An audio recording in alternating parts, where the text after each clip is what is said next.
Agora, mudando de assunto, falando mais uma polêmica. Sou um homem polêmico, eu tô polêmico hoje. Milho, eu queria saber, acho que você já deve ter respondido isso milhares de vezes, mas eu queria mudar o enfoque, queria saber o pós. Como é que foi o pós ali naquele dia fatídico que você acabou errando ali, falando que o Rogério Ceni tinha falsificado a assinatura do Arsenal, enfim. Como é que foi o pós ali, quando desligou a câmera, o que aconteceu? Conta pra gente, os bastidores. Então, o pós de uma hecatombe, ele nunca é claro, né? Eu sabia que alguma coisa muito grave tinha acontecido, mas eu não conseguia entender a dimensão do que eu tinha dito.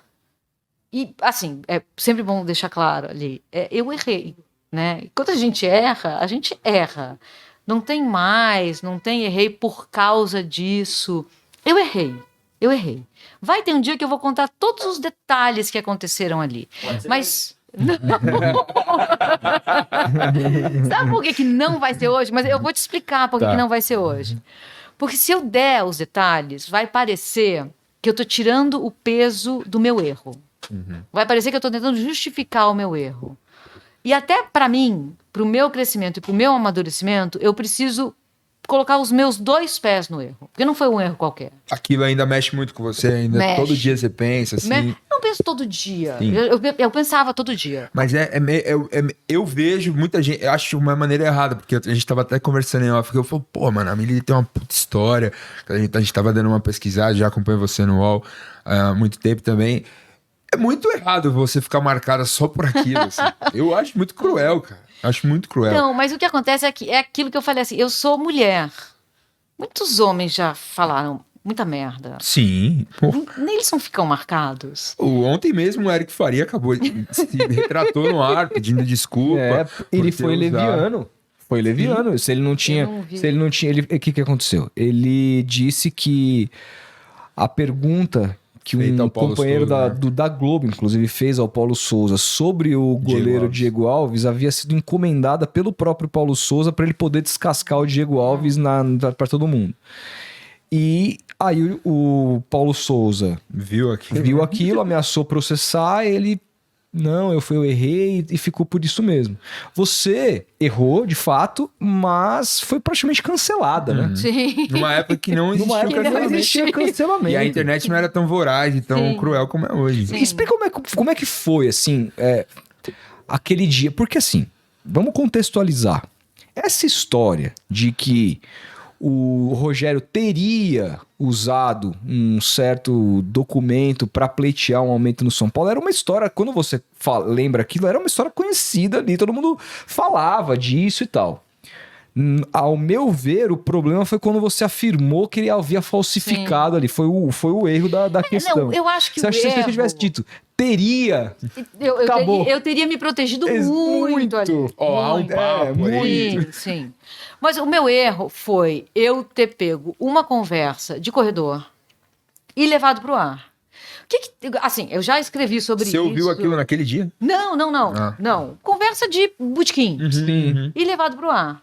Eu cometi um deslize ético, técnico, moral, enfim, tem várias camadas de erro ali. Não foi um erro qualquer. Foi um erro que vai comigo até o fim da minha vida, porque eu sou mulher. Tá tudo certo. Quer dizer, não tá nada certo, mas eu já entendi que isso vai comigo. A despeito de eu escrever vários textos que sejam bons, fazer vários comentários que sejam considerados bons, isso vai comigo. Tanto que...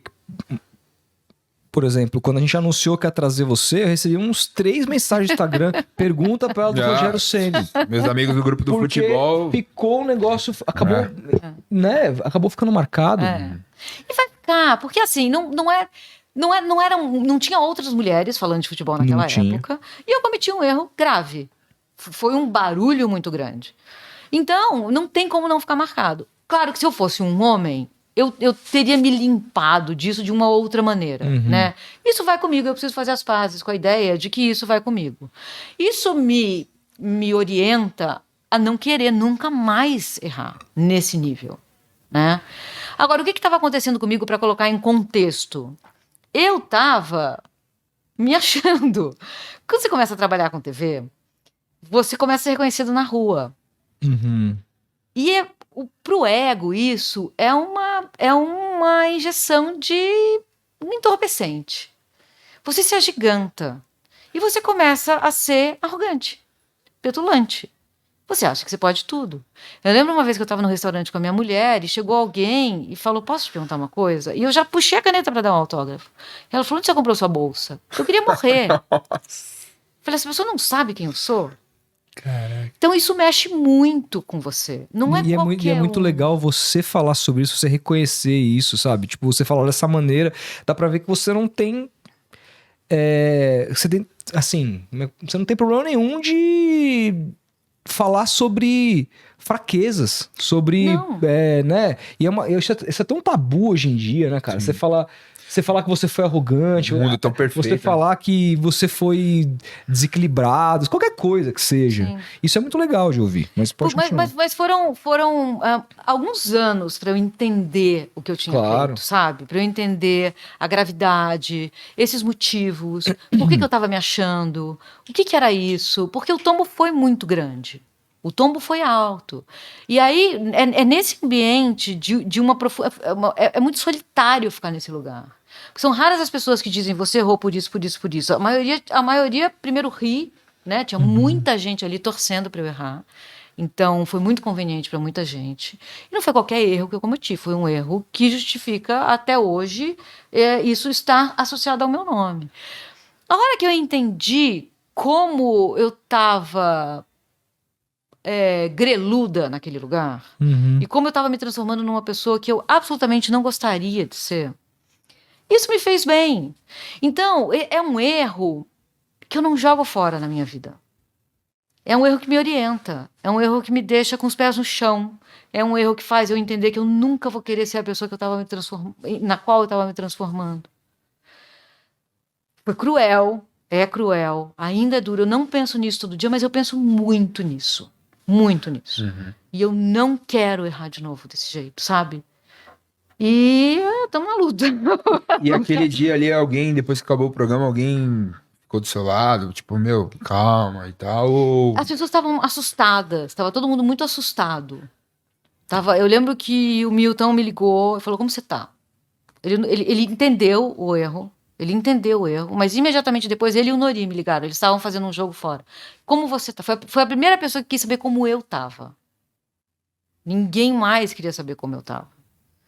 E isso foi importante pra mim, porque eu comecei a pensar como eu tô. O que tá acontecendo, sabe? Foram dias muito difíceis, gente na porta da minha casa. E como é que foi? Você foi demitida imediatamente? Não, eu continuei. Eu fui olha só, televisão é um meio que mexe tanto com a sua vaidade que o castigo é te tirar da tela. Eu continuei ganhando salário. Geladeira, que é um prêmio em qualquer outra profissão. Qualquer outra profissão. Se falar, você vai ficar em casa ganhando salário, não venha mais aqui. Durante um tempo, a gente te chama. Beleza? Mas na TV, isso é a morte. Eu não tô no ar, não tô me vendo, eu não tô lá falando, não vão me reconhecer na rua, não tô me reconhecendo na rua. Esse cara não sabe quem eu sou. Aí você entra num transe egóico e sabem disso na TV. Por isso, o castigo é a geladeira. Eu voltei. Eu fiz alguns jogos depois. E logo depois que eu voltei, uns meses depois, eu fui contratada para fazer a Champions na Record, com Éder Luiz. Então eu fui para Record fazer a Champions com Éder Luiz. Mas você saiu da Globo ou você só foi fazer... Não, eu saí da Globo. Você saiu da Globo. Eu pedi demissão. Pediu pra sair pra ir pra fazer... Pra fazer a Champions. Porque também não tava legal lá. Né? Não, eu tinha subido muito rápido. E caí mais rápido do que eu subi. E aí eu tava de novo tendo que refazer os passos, mas aí já com a chancela, já com o carimbo. Né? E não tava... Eu não tava feliz. Sim. Então eu fui fazer a Champions com... E com o Rogério Ceni, você, depois dali daquela discussão, ele pelo telefone ali, ele chegou a falar com você depois? Não, você falou com ele depois? Não, a gente se encontrou na audiência e a gente ficou 4 horas numa audiência e foi isso.